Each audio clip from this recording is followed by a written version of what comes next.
Welcome to the Sunny Spot, sponsored by Sunnybridge Natural Foods, located at 130 Gallery Drive, off Route 19 in Peters Township.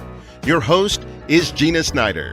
If you have any questions for Gina, you could reach her during the program at 412-825-6262. That's 412-825-6262. Cross the bridge to a healthier lifestyle. Now, here's the host of the Sunny Spot, Gina Snyder.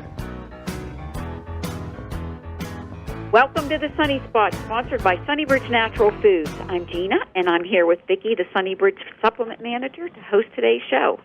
Sunnybridge Natural Foods and Cafe is a natural food store that carries natural, organic, and local foods, organic and local produce, local eggs, beef, and honey, a large variety of special diet, including gluten-free and low-carb, sugar-free products, a dedicated gluten-free bakery that not only bakes your favorite baked goods only gluten-free, but also offers vegan and sugar-free options. A cafe that creates wraps, pizza, salads, soups, and fresh juices using organic ingredients, and pizza crusts and wraps baked by the bakery. And most importantly, a supplement department that stocks just about everything you could possibly want or need to enhance and maintain good health. Sunnybridge is open every day, Monday through Thursday from 9 to 8, Friday from 9 to 7, Saturday from 9 to 5, and Sunday from 10 to 5. It is located in Peters Township, just minutes from South Hills Village Mall.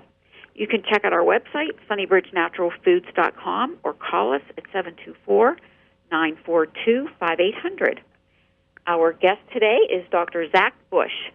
Dr. Bush is one of the few triple board certified physicians in the country specializing in internal medicine, endocrinology, and palliative care. His achievements include award-winning cell biology, clinical care, and medical education. He is founder and director of Revolution Health Center in Charlottesville, Virginia, and is the CEO of Biomic Sciences, the team that has introduced this novel science and the Restore product line.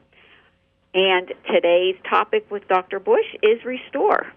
Welcome to the Sunny Spot. Thank you so much for having me. Hello, Dr. Bush. Nice to hear you. And just want to mention one more thing. As always, please check with your doctor before making any changes to your medical regimen. So you have a lot of good things to tell us, Dr. Bush, and educational highlights. That's right, yeah. It's been a very exciting last 7 years of my life as my clinical practice changed in 2010. Historically, I was an allopathic MD at the University of Virginia, trained originally at the University of Colorado, and I was very much in the Western mindset of find a good drug to treat every disease, and I was in pursuit of some new novel chemotherapy drugs, and I was developing these from vitamin A, and thought I was really at the cutting edge of finding safer solutions for cancer patients and the like. And then my clinical practice started to shift directions. I was treating a lot of diabetes in my endocrine clinic, and there was a day in my life where suddenly everything shifted, and when I started to realize that the diabetes that I was treating in clinic was really no different at the cell level than cancer. Both of those conditions, and then any other one that you can imagine. So if we're talking about acne or autoimmune conditions, suddenly realized that these are all just different manifestations of a single thing, which is chronic inflammation. And so that turning point in my career really took what had been previously a very complicated environment and made things suddenly simple. Wow. And it does seem that, we do have so much more disease in the world today, especially as people are beginning to age. They're finding those, what we would consider in our world is just, well, you're getting older. You're going to have aches and pains. You're going to have problems with your hair, skin, and nails. You're going to have, these things are to be expected. But you're right, exactly right. We are aging faster than we've ever aged as humans, and that's not only seen in the kind of aesthetic features that you're saying there, hair graying, wrinkles on the face. We're really seeing it as epidemics of disease on unprecedented levels. If we look at our children and their population, we're seeing autism at an unimaginable rate. We are now at 1 in 45 children born with autism. That is in stark contrast to 1 in 5,000 children born with autism in just 1975. So just 40 years ago, we were looking at a completely different landscape with the neurologic health of our population growing just as fast. I mean, if that continues to go at that current rate, we'll have 1 in 3 to 1 in 5 children autistic by 2035. So we have this explosive growth of disease that's really threatening the solubility of our nation. We cannot support an economy when 1 in 3 of our population has autism. We can't even support the psychosocial aspects of that disease. Then that's just the tip of the iceberg. We have 1 in 2 adults now diagnosed with cancer before they die. That doesn't even count skin cancer. So 1 in 2 will have a life-threatening cancer. We have major depression now at 1 in 2. And so, like you say, we are seeing disease at an epidemic level across all ages of the population that are really threatening the financial and political stability of our infrastructure. Right. Absolutely. And a lot of people are, thinking, what is happening? Why is this happening? How is this possible? How is it happening? And so that was our driving question that we were asking. Once I jumped out of the University of Virginia and started my own clinical practice, and then later our biochemistry and cell biology labs, we were able to ask questions that you really have a hard time asking in academia. When you're writing a grant for research, it's hard to say, my question is, what is the root cause of all human disease and what is the solution? You can't get funding for that. But we decided to tackle some of those big questions when we jumped out, and the answers have come very quickly and from surprising locations. But the root cause of all of the disease, so the why, as to an answer to that one, really has to do with what we're putting in our mouth every day. The food and the water we drink has changed structure dramatically over the last 40 years. And so just lockstep with that disease epidemic of things like autism and cancer was this change in our food industry. And the change really came around chemical farming. And so it started as far back as World War II when we started using petroleum products, petroleum fertilizers, rather than crop rotation and composting to create green plants. What we didn't realize we were doing, or at least didn't realize the ramifications of it, was that we were taking a very small sector of nutrients, nitrogen and phosphorus and potassium, adding that to soil and expecting the plants to be healthy. They sure were green because they had lots of nitrogen in there, but they were not producing nutrient-rich crops. And so they started to get diseased. And so by the 1960s, we were seeing a lot of demand for new chemical herbicides and pesticides because once the plant life was becoming weakened, we were needing to artificially treat that sick population with the drugs of the plant world, which are the herbicides and pesticides. And so by the 1970s, we were already losing the nutrient base of our crops. And then we did something really crazy, is we put a compound into the soil called glyphosate. And glyphosate is the active ingredient in Roundup, which is the most common weed killer in the consumer's mind. But unfortunately, it's not just in Roundup. That chemical went off patent in 2007, and it's now mostly made in China and is distributed worldwide in every generic and low-cost weed killer out there. Unfortunately, the way in which that chemical works is to block the ability of bacteria in the soil and the plants themselves to build nutrients. Glyphosate blocks an enzyme pathway that makes the essential amino acids, including things like tryptophan. Tryptophan, of course, is famous for being that amino acid in turkey that makes us feel a little tired after we overindulge at Thanksgiving. But these essential amino acids are the building blocks of proteins throughout our body. And if we're lacking that in our plant life, we are unable to manufacture those compounds inside our body. And so the result is, as we've sprayed more and more of this glyphosate chemical worldwide, we have lost the nutrient production in the soil and the plants, and we're now eating food that no longer delivers the essential building blocks for health and life. And so we're literally starving to death despite the calorie abundance that we have around us. And this is why we're becoming obese, as our bodies are screaming for necessary building blocks and saying, eat more. We're desperately needing these essential amino acids that are underrepresented in the diet. And our brains and our microbiome are driving us to eat too many calories in search of too few nutrients. It makes sense. And so that's really where we got to start asking these root cause situations of Okay, if chronic inflammation is the root of all disease, how is that related to our food industry? And the answer again comes around this chemical of glyphosate. And so glyphosate, when it hits the small intestine and colon, in fact, even when you breathe it and it hits your nasal passages, it's a direct toxicity effect on a little tiny protein called tight junctions. And these proteins are the Velcro that holds all of your cells together. These are held in structures that we call membranes. And so a membrane of your gut is the largest in the body. It extends from your nose, your sinuses, all the way to your rectum. It includes your esophagus, your stomach, your small intestine, your colon.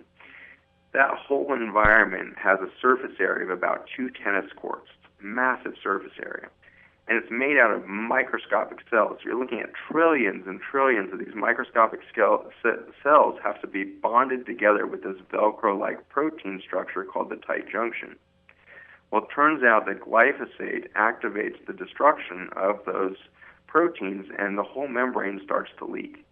And so that's the dilemma that we're in, is we are starting to add in massive concentrations to our food and water systems a chemical that is breaking down our front line of defense between our gut and our immune system. With that breakdown, then, we develop the opportunity for chronic inflammation. I'll take a second here just to define chronic inflammation and differentiate it from acute inflammation. So right now, if you go run down your stairwell at your home or your office building, you will cause thousands, if not millions, of microfractures in the bones from that impact exercise. That turns out to be a good thing for the body because it induces an acute inflammation response. And that acute inflammatory response encourages remodeling of the bone. You have osteoclasts that move in, clean up the damaged bone, and they call in osteoblasts that lay down new bone. And after that impact exercise, your bone actually ends up stronger than it was before the injury occurred. That's the magic of acute inflammation. You actually get stronger, not weaker, by the challenge. Which would give people an understanding why doctors tell people with osteoporosis do a little bit of light exercise every day, weight bearing. Got to have that weight-bearing impact exercise, and so something as simple as that little rebounder trampoline with bouncing up and down is really powerful at rebuilding that bone density for your osteoporosis community. It's less about them lacking a nutrient and more about them not moving and exercising the bone that's going to drive that loss of bone mineral density. Okay. And so in contrast to that, we have chronic inflammation. So chronic inflammation is a situation where you now run out of the reservoir of response or coping mechanisms that will respond to an acute injury. And as you run out of that reservoir of response mechanisms, you start to turn into an operation where the immune system is becoming its own problem. And it starts to develop something in biochemistry that we call oxidative stress. Oxidation is the accumulation of positive charge, and you're stripping electrons or negative charge off of all kinds of things in the body. This is literally rusting. And so if you look at a piece of metal that gets left outside in the rain for a couple of weeks, immediately it starts to oxidize or rust. Chronic inflammation is literally at the tissue level, the rusting process of your joints, your blood vessels, your brain. Everything is calcifying and slowing down and becoming rusted. Just like the Tin Man in the Wizard of Oz or something here, we're all running out of that oil that keeps us lubricated in those response compounds as the chronic inflammation builds. And suddenly your knee starts to expand. And so a knee with a little bit of osteoarthritis can put you in a wheelchair eventually. And even in the wheelchair where you're not even weight bearing on that knee anymore, you're not doing any exercise-induced injury to that knee. And yet the immune system itself is now its own source of oxidative stress, and it's snowballing out of control with this continuous injury to the knee, the bones and the tissue around that in your knee. And so we become our own source of disease in a lot of ways as oxidative stress turns on and we are turned into chronic inflammation state. And so what we did in 2012 was we were running a lot of patients through our nutrition clinic and finding that despite the best foods, we were giving them kale smoothies and we were giving them lots of plant-based diet, we were eliminating all the processed foods, well, we were finding that there was a significant number of these patients that could not tolerate the health food. The more fiber and healthy sources they got, the more bloated they felt, the more fatigued they felt. Their inflammation was going up and not down. And so we started asking some root cause questions about the food. Is there nutrients missing in the food? Is there something going on there? One of my colleagues, William, then brought in a soil science paper with a really compelling, exciting question of maybe it's the soil, not the plant, that is our problem.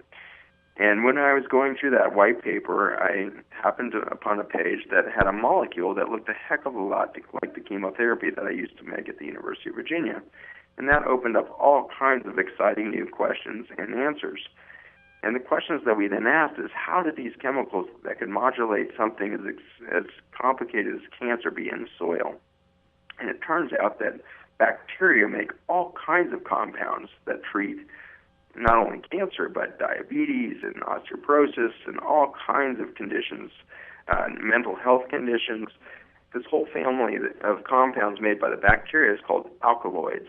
And they make all kinds of anti-asthma stuff, anti-diabetes as mentioned, and these compounds become really important aspects to the medicinal or medical properties of the food that we eat.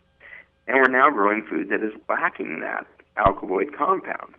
And it was Dr. John Gilday at the University of Virginia that kind of put these pieces together to realize that glyphosate was at the heart of this, because the nutrients that make all of these anti-disease aspects of our food chain are actually being blocked by the glyphosate chemical. And so alkaloids cannot be made if this shikimate enzyme pathway is blocked. And so not only are we lacking amino acids, we're lacking these incredible medicinal properties to our plants that used to be present. And so now when we eat a tomato, we don't get any of that lycopene that has this huge anti-cancer effect. Trace amounts of lycopene on the typical tomato on your grocery store shelf. In contrast, if you grow that tomato plant in your backyard, oh my gosh, all kinds of potential for good stuff as long as you're not spraying Roundup or another form of the glyphosate chemical. So that's kind of the amazing breakthroughs that were happening. But that molecule that we saw that reminded me of my research at the University of Virginia asked a really important possibility. And what it looked like on paper was exactly what its potential was once we got that working in the laboratory. And what has unfolded is that we have accidentally discovered a communication network at the biochemistry level that is made by the bacteria. The communication network is literally a wireless kind of communication pathway that happens inside our cells and outside our cells. The pathways that were well known when we made our discovery were through the mitochondria. Mitochondria look a lot like bacteria, but they live inside your cells rather than outside the cells. And that those mitochondria make a family of molecules called redox molecules. Redox is a contraction of the words reduction and oxidation. We already mentioned that oxidation is rusting. The reduction is the opposite, where it's donating an electron. So a redox molecule family made by the mitochondria when they consume food is a family of negative and positive charge molecules that set up a domino-like environment where you can send signals through cell environments long distances through these little discharges of electrical exchange of electrons and the like. And so we knew that mitochondria were doing important communication things in the human cells and were really playing an important role in my cancer research and other areas of biomedical science. When we found this other family of molecules that are now carbon-based instead of oxygen-based, these carbon-based molecules that have the same potential for this redox kind of state were sitting in soil. And it was an exciting realization that, oh my gosh, of course this would have to be in soil or anywhere bacteria live because they don't have mitochondria. Single-celled organisms like the bacteria lack mitochondria, and so they have to make their own communication network, and that had been previously really unrecognized. And so for the last 4 years, we've had the joy of doing all kinds of biology under the microscope when that changes completely our worldview when we add this communication network of the bacteria.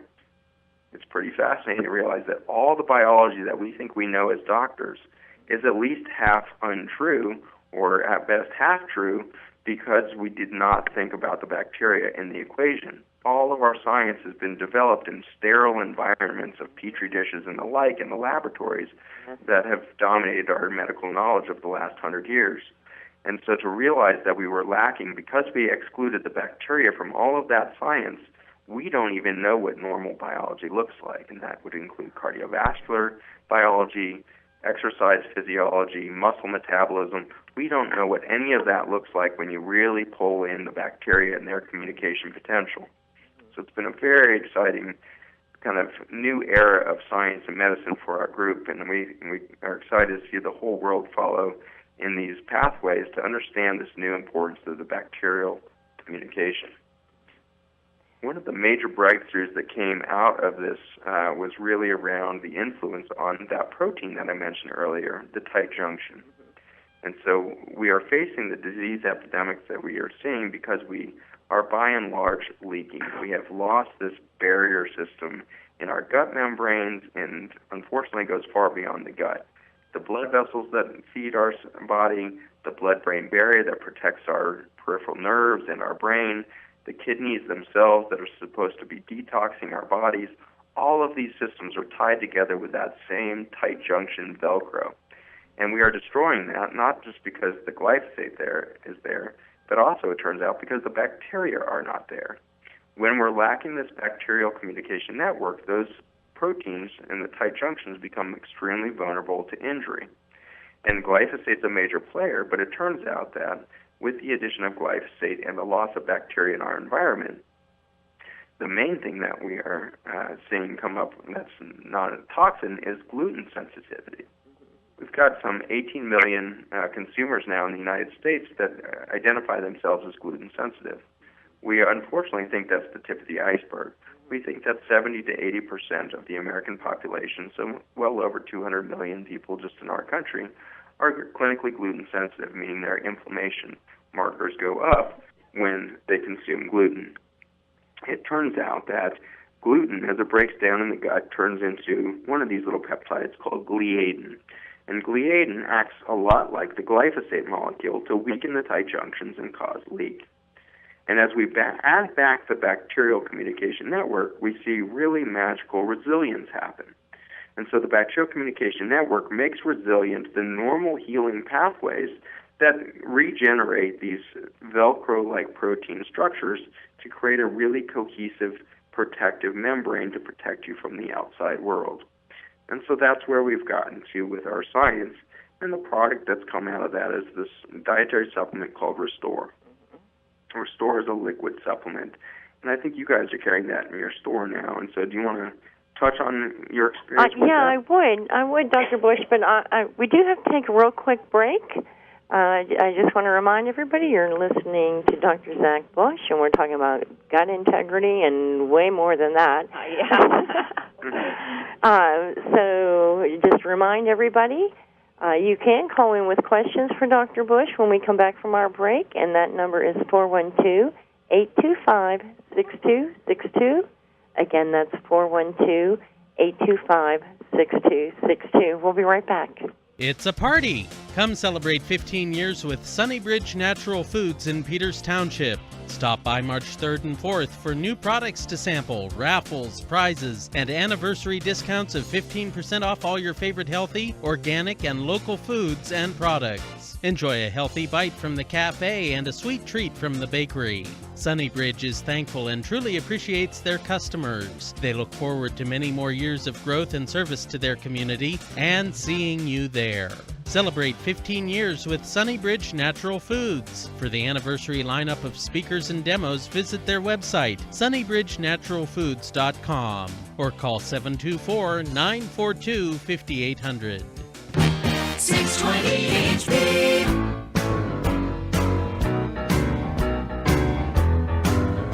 Welcome back. This is the Sunny Spot, sponsored by Sunnybridge Natural Foods. We're on air with Dr. Zach Bush as we talk about Restore, and we are now taking phone calls. I think we have somebody waiting. Now, yes. You can call in at 412-825-6262, and we are being streamed. Visit khbradio.com to listen online. And hello. Hello. Welcome to the Sunny Spot. Hello, what a wonderful guest you have here. Dr. Bush, I have a question for you. But first, I wanted to ask you, do you have a website or a reference where I could go online and review what you just said? That was quite a lot of information, and I just want to really study that out and get a handle on it. Right. Absolutely. The science is available at a website that is www.restore4life.com. Go to the science page there, and we have some peer-reviewed journals articles that have been published in the science community. We have some white papers there that are written at a level that are a little simpler to read as well. We also have an NIH grant that is available to be seen online as well there. There's also a very large amount of YouTube material around some of my lectures that I've given nationwide, etc. So you'll find a wealth of information there. Well, I have a background in agricultural sciences, and I find this fascinating and quite a remarkable breakthrough. That's the information is overwhelming. How incredible that these discoveries are. I mean, this is really a big missing link in a chain of a lot that's missing in the medical realm. I wanted to ask you a question though concerning the application. If we change our diet, myself as well as many other people have gluten intolerances and chronic digestive problems as a result of the glyphosate and other issues that accompany that. If a person goes to a very good diet as far as like everything's harvested organically and such, can that gut flora restore and those cells turn over and that person no longer be, say, gluten intolerant or have those digestive issues? And another question is related: is your product something that would help long term to help restore that? Okay. So your question is even if we do start changing over to an organic diet, will the product Restore help to keep those tight junctions closed permanently? I believe. Is that? Yes, that's putting it a lot better than I did. Okay. So what do you think, Dr. Bush? Very good. Yeah, it's a great question. So when we get this big bacterial communication network up and going and it supports these normal biologic functions of protection, this happens very quickly. And so under the microscope, you can see small intestine and colon re-express this tight junction barrier system. And the Restore is not doing that directly. Restore is just supporting the natural rebuilding project of the small intestine and colon that's always underway. And so it's supporting these normal pathways to create that resilient barrier system. And so it goes into function within minutes of use. It will last probably for the lifetime of that tight junction. So you were asking about permanent fix to the tight junction. Our science is suggesting that it has a very strong effect on supporting that healthy tight junction. The issue, though, is that the gut lining is only one cell layer thick. It's hard to imagine for most of us how tiny that barrier is. That's a fraction of a single hair in width is your entire barrier from the outside world to your immune system. And that barrier has to turn over constantly. So every 3 days, every one of those trillions of cells that make up your gut membrane from your sinuses to the rectum is being made new.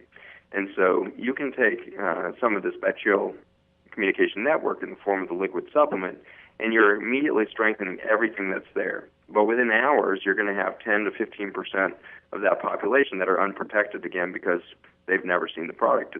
Those are now new, and they are vulnerable. And so, unfortunately, at the moment, until we change our farming industry, I think we're going to be stuck with some sort of form of supplementation of this communication network because of the fact that our food itself, even when organic and grown in our backyards, we are lacking the bacterial diversity in our own intestines that will then produce this bacterial communication adequately. And so, for now, I think we're dependent upon the supplementation process. But our hope as a group is that my goodness, if this science can really catch hold and the consumer hear about this, not only are we going to all start buying organic all the time, we're going to start demanding from the EPA and other controlling agencies that we stop spraying these chemicals that are depleting our very food of the drugs and the medicines that naturally were occurring there.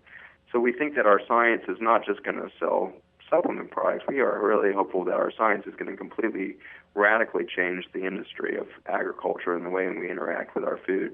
Well, not only that, I'm old enough to remember when Roundup first came out. And I had a friend who did it. He had a landscaping business, and he tried all his might to convince me to buy it and use it on my plants, and it's safe, and it's an organic product and everything. And I'm so glad I followed my gut intuition, so to say, and did not purchase the product. Continued my own gardening practices as organic. That's feminine intuition of yours saved the day there. Unfortunately, the advertising campaign for Roundup hit like all of the perfect check boxes for the male brain. You remember the commercials? It was a kind of Super Bowl-like commercial. Dramatic soundtrack, and the garage door opens, and the guy walks out of his garage with a backpack on. He's got 2 pistol sprayers, and he walks out and he sprays down the 5 dandelions that are in his driveway. Yeah. We'll ignore the fact that dandelions are actually a superfood that kill cancer. But he sprays these down, dramatic soundtrack ends, he turns around, you've got the big and blazing Roundup on the back of the backpack. Well, suddenly guys realized that they had a solution for all of their major problems. It turns out one of the unifying qualities of humans in general is we all hate pulling weeds. Right. So we no longer had to pull weeds, and we could look cool while we were doing it. So I checked all those critical male features, and it went to be one of the most successful direct-to-consumer products in history. And so you're right. I think that many women, have intuitively known, and many native cultures have intuitively known, we should not be putting that in our soils. And we can look to our colleagues in Western Europe even to see that they saw this problem coming. Knowing the biology that we're spraying a chemical that blocks the ability of plants to make nutrients, somehow they saw the writing on the wall to that. I don't know if that was just some sort of genius or maybe that's just obvious. But they, countries like France put up a huge wall, huge lawsuits against the chemical industries to keep them out of the farming environment in France and other places. So even though that has really kind of broken down over time and we have chemical farming all over the world now, there's definitely been some natural resistance. The numbers are really stunning here. We should note that 2 billion kilograms of glyphosate are sprayed into the soil of Earth every year. Wow. 2 billion kilograms. So it is really our number one toxin on Earth right now. And, I can remember seeing photos of even the spraying for mosquitoes, and kids are sitting out in the playground, and that truck's flying around there, and the vapors are everywhere. What were we thinking? What were we thinking? Yeah, it's really a sad situation, and the problems are just really starting to be understood on the scale that's happening. One of the massive problems we have with glyphosate is that it's a water-soluble toxin, and in nature, this is pretty unusual. Toxins that occur in natural settings or from nature are usually lipid-soluble, and that means they are sequestered in oil and fat tissue in the soil, so things like mycelium are really good at sequestering these and other places. In our own bodies, if it's a fat-soluble in the fat cells of your own body, they would accumulate then, right? That's exactly right. So a lipid-soluble toxin would accumulate in the fat tissue of our bodies. In contrast, a water-soluble toxin is always moving through the system. It's always being exposed. You can't really sequester it away in the fat cells. In fact, it can't even go into the fat cell. So it's always in circulation, always exposing the system, and then you're peeing it out. And so it's crossing so many membranes and doing so much potential damage from the time that it's ingested to the time that it pees out of your body. Wow. Unfortunately, it does accumulate in breast milk, and this has just been discovered in the last couple of years. And so some of the highest concentrations have been shown to be in women's breast milk. Even those that are trying to eat organic can find it there. But it's not just in breast milk and in the human body, and it's not just in the plants you're eating. A huge study that was done by an environmental agency down to the southern United States, that shows that 75% of rainfall and 5% of the air samples taken throughout the southern United States are positive for glyphosate. So we're breathing it, we're drinking it, we're eating it, and it's even raining on us. And so we're sitting here growing our organic gardens, and the rain itself is dropping a chemical that's depleting the soil of nutrient base. Yeah, I'm glad you brought that up, because I've had people ask me that, is this organic? And I tell you, you know what, it's as organic as we can prove, but there's no telling what's falling from the sky. That's exactly right. It's better than non-organic. Right. Certainly you're going to get less Roundup in organic produce. But I tell all my patients that it's critical that we buy organic, because by selecting and supporting farmers who are not spraying, we are changing the economy of scale. To date, we've been doubling the volume of glyphosate dumped into planetary soils every 6 years. And so we're currently at 2 billion kilograms. If we stay on track, we'll be at 4 billion kilograms of this chemical compound into our planet. And is there a reason we're spraying more? Do we need more? Is it just not working as well as it did in the beginning? The reason we're spraying more is simply business growth. And so every good business out there is always looking for a new market niche. And the chemical companies have really been the best at this. And so in 1992, glyphosate stopped being a herbicide or weed killer and started being used in harvesting of crops. In general, you do not want to kill your crop, right? And so if you're spraying a potent weed killer that's going to kill any plant you spray it on, you're going to have to avoid your crop. And that's where we were all the way up through all of human history until 1992. In 1992, Monsanto realized they could market this product to help accelerate the drying of wheat for wheat farmers in northern climates. Wheat farming in northern climates was kind of a dicey situation where if you had a crop that hadn't quite dried yet and your wheat was mature but hadn't dried out to the point where you could harvest it, and you suddenly got a big wet snow, you could lose your whole crop. Yeah. With glyphosate spraying, you can kill the plant early and ensure that it dries out. And so that's exactly what it got put into practice in 1992. And every year since then, we've had a 30 to 100% increase in the number of acres sprayed worldwide for desiccant factor. So desiccant meaning drying. It's a drying agent, literally killing the crop right before it's harvested. Well, that's pertinent because I mentioned earlier in the show that glyphosate and gluten, as it breaks down in the gut, both deliver a toxin that can weaken these tight junctions and cause this leaky membrane. And so in 1992, we suddenly put in the same bite of food gluten and glyphosate together, and you can look year by year since 1992 and see this steady increase that correlates perfectly with the number of acres sprayed with glyphosate with the number of occurring events of celiac disease, which is the autoimmune disease to wheat or gluten. And so we are really, seeing the toxicity of this, these two different pathways from the food itself and from the chemicals really building on one another. That's one of our more recent published articles, is that synergy between the glyphosate and the gluten. Well, then, do you feel that, Dr. Bush, is this the reason why so many people now are trying to avoid all grains, feeling that not only wheat is inflammatory, but also the rest of the grains, and heading more towards a paleo diet? Yes, I think that there's way too much blame being put on the grains themselves. Even wheat is not a problem in and of itself. It's not until we over-process that wheat and get an extremely high concentration of gluten without the necessary fibers that should come in that wheat does it even become the potential for a problem.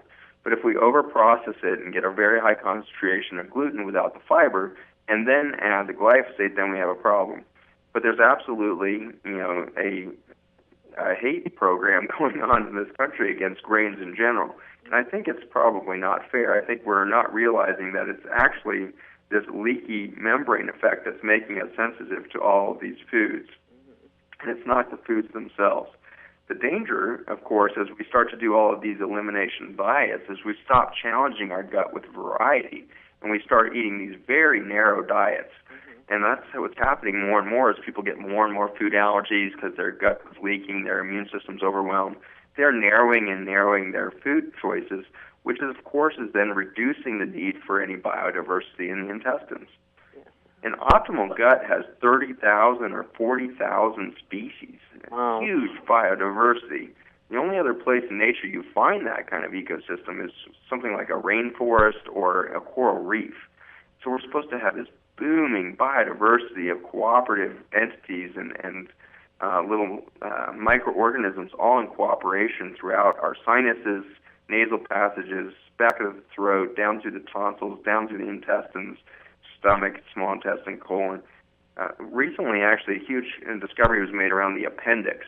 The appendix is maybe the most undervalued piece of tissue in the human body. We just cut those out and say, oh, you never needed that. There's no reason for a human to have an appendix. Yeah, it's extra. I've heard that so many I've heard that too. It's just extra, like an extra screw for something. Yeah, it's just an extra screw. It's just an extra part that probably wasn't necessary at all. Right. Well, the chances of that, of course, is zero.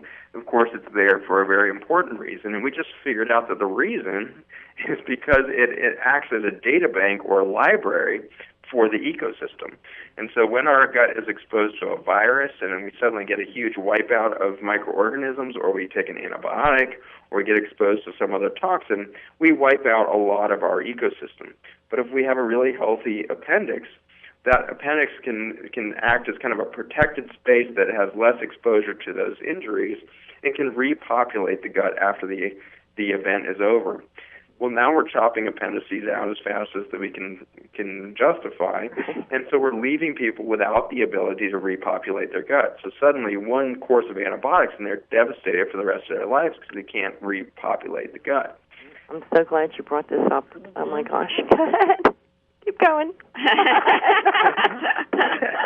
Wait, you know what? Let's take another break before you continue. Right. This is the Sunny Don't Spot. let him open his mouth again. This is a Sunny Spot. We're on air with Dr. Zach Bush as he talks about Restore. You can, just give you a heads up if you want to call or we're taking a little break, and we can be ready for your question. 412-825-6262. We'll be right back. It's just about lunchtime. You're looking for something different and healthy, but you may have some dietary restrictions. Sunnybridge Natural Foods Cafe uses organic ingredients to prepare their menu items and offers everything from hormone and antibiotic-free meats to meat-free vegetarian options, all healthy and gluten-free. Before your exercise class on Saturday morning, stop by the Smoothie and Juice Bar for a freshly made Nutty Monkey smoothie with a shot of protein. Or enjoy our most requested organic juice, the Body Cleanser. Or skip the exercise class to leisurely savor the weekend morning spinach artichoke quiche, a fried egg sandwich, or Frenchie swirled toast. Check out the menus online at sunnybridgenaturalfoods.com or pick one up at the store. And be sure to look for the Chef's Daily Specials. Call ahead, eat in, or take out. When you think healthy, think Sunnybridge Natural Foods. Cross the bridge to a healthier lifestyle.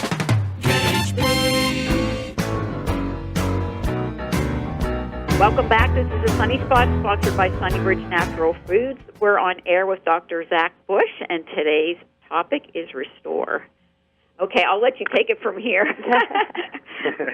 Yeah, so let's take a look for a moment now at the gut health industry and the tools that we've had to date.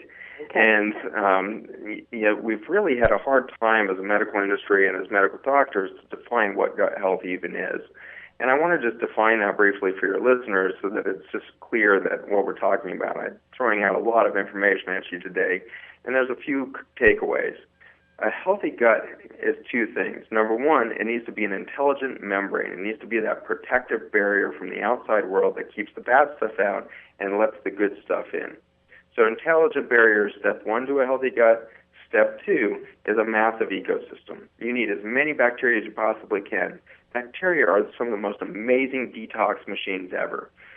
One of our colleagues purchases contaminated properties around the world, and then he cleans those up by dumping bacteria into these contaminated soils, and the bacteria literally will go chew up anything. It turns out that there's a strain of Pseudomonas, which is a pathogen that we think of in the hospitals that are really dangerous to human health and all this stuff. Well, they're not at all dangerous if they're there for their purpose in the environment. They're the ultimate detox machine. These guys actually eat radioactive material. So we could go over to Fukushima and dump a bunch of Pseudomonas and help clean up that environment, not because of human effort, but the bacteria are doing it themselves. So you're going for a massive ecosystem in your biology, not only to keep you fed, because each little species has got a little subspecialty of, okay, I'm good at extracting selenium from this plant, or I can get manganese out of this plant. So you need the biome to deliver the good stuff, but you also need the biome to help detox and protect you from this toxic environment that we've created for ourselves.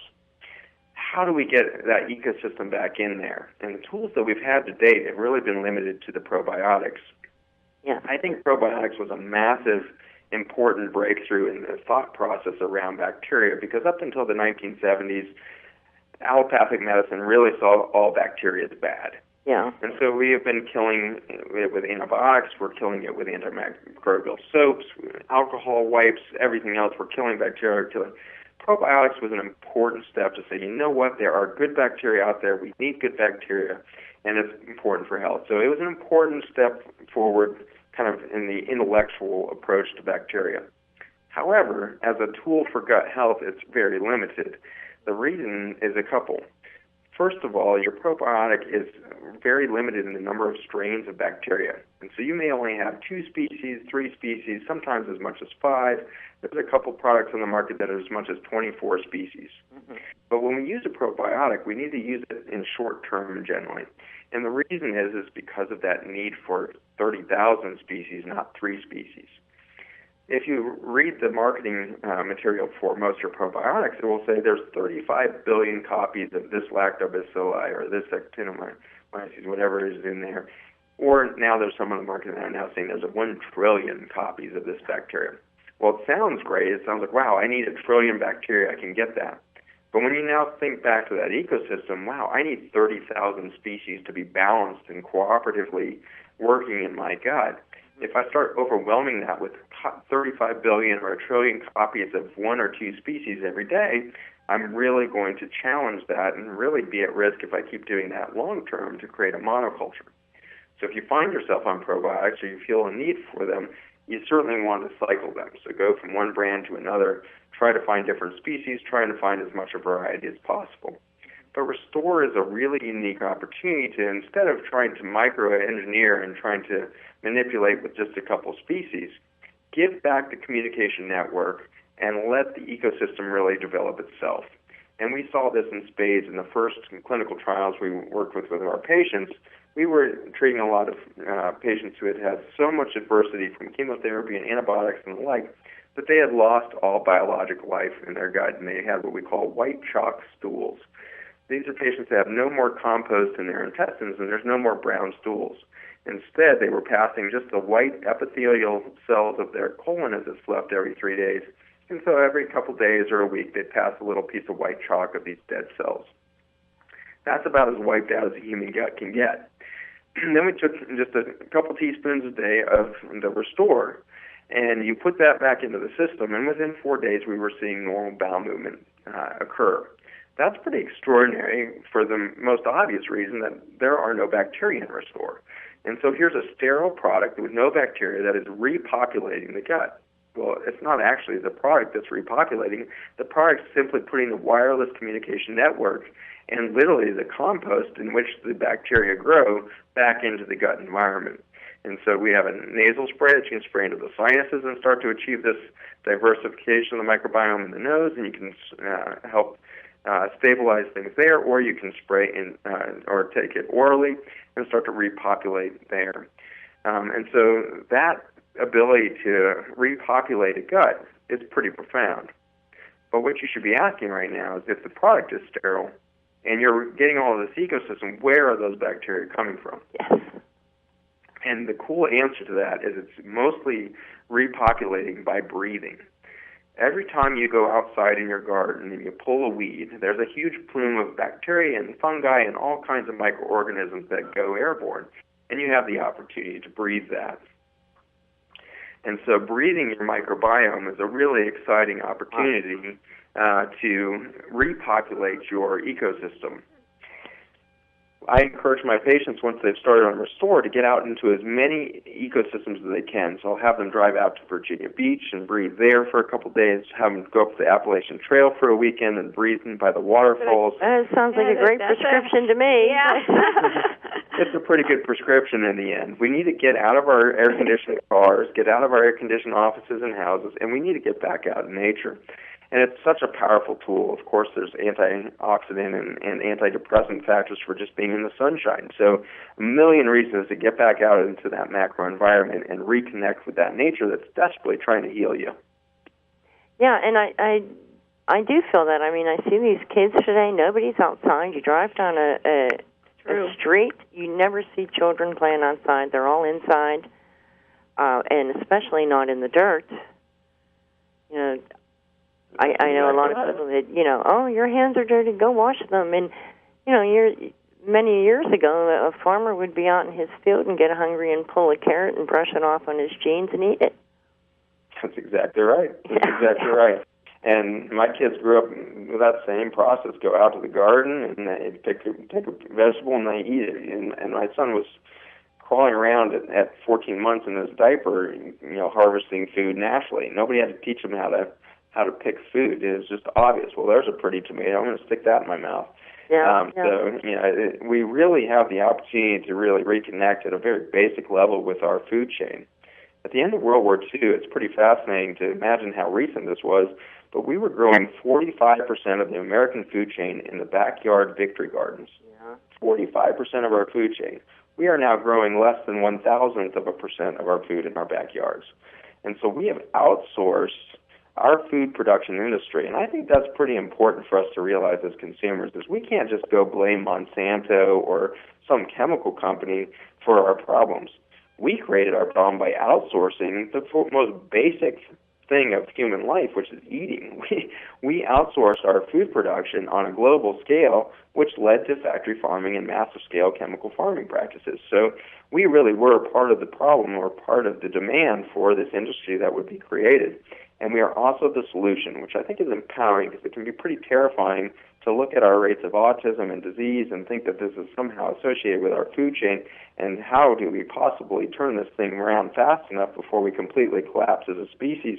And the answer is simple. Go to your backyard this spring, dig a big hole, pile in some healthy soil, compost, get some microbiome going there, eliminate the chemicals from your garage, get rid of those chemical fertilizers, get rid of your chemicals, and start just taking care of soil and get some plants growing. And if we all did that this spring, we would immediately change the economy of these multi-billion-dollar industries.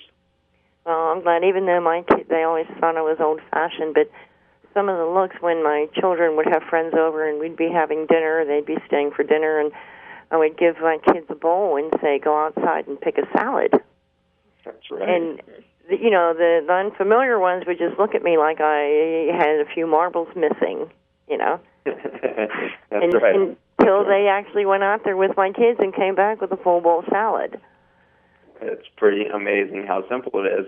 Yeah. And what I by and large find in my clinic all the time is parents say, well, my kids don't like to eat vegetables. When I'm trying to get them to switch over to a plant-based diet, I said, well, have they ever grown their vegetables? No, they haven't. Well, grow a vegetable plant and see if your kid likes it. It turns out a kid who grows a tomato plant is always going to love tomatoes.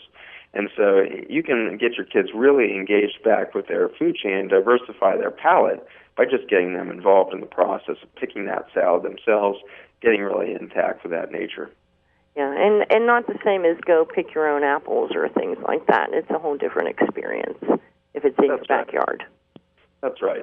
Recall that apples are perhaps the most genetically modified thing on Earth, and we didn't do it by genetic modification through viruses like we did with our Roundup-ready crops. Instead, we bred them over thousands of years to lose their original content. And now they don't have the right ratio of fiber to sugar, and so they have a higher glycemic index than they ever would have. And so remember, there's lots of heirloom vegetables, fruits, etc., that are the right ones to go out there and employ. So exciting opportunity for all of us to re-engage that nature and really take back responsibility for our own food production. Well, I know the difference when my mom wasn't much into buying organics and things, being the her age that she was, but I did make her some soup one day from a chicken I bought at the farmer's market from a farmer I know, and she was amazed. She was not doing well at this point, and when she ate it, she said, "This tastes just like the soup my mother used to make." And I said, "Yeah, because your mother used organic chicken." That's right. Yeah. That is exactly right. Beautiful story. Well, I think that's it for our show today. You'll have to come back. There's a lot of good information I think that our customers received, and so did we. Yes, it was great having you, Dr. Bush. Yes. Well, thank you for the invitation. Really a pleasure to be with you all. And we appreciate what you do every day by delivering those resources to your community. Thank you. And I do want to mention, if anybody's in the area, we're right off of Route 19. Jamie is here right now, and she has samples of the Restore if anybody wanted to try it a little bit. She'll be here for a few more hours. Yep. Come taste dirt water. It's pretty amazing. Thank you. So thank you all for joining us, and we would like you to join us next week at 1 o'clock as we welcome Michael Hennessy as he talks about immunity.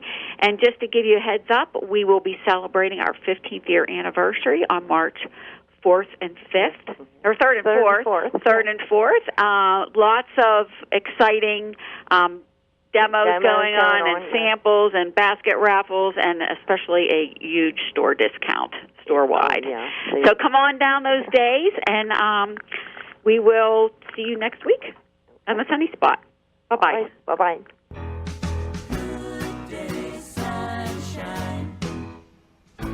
Thanks for listening.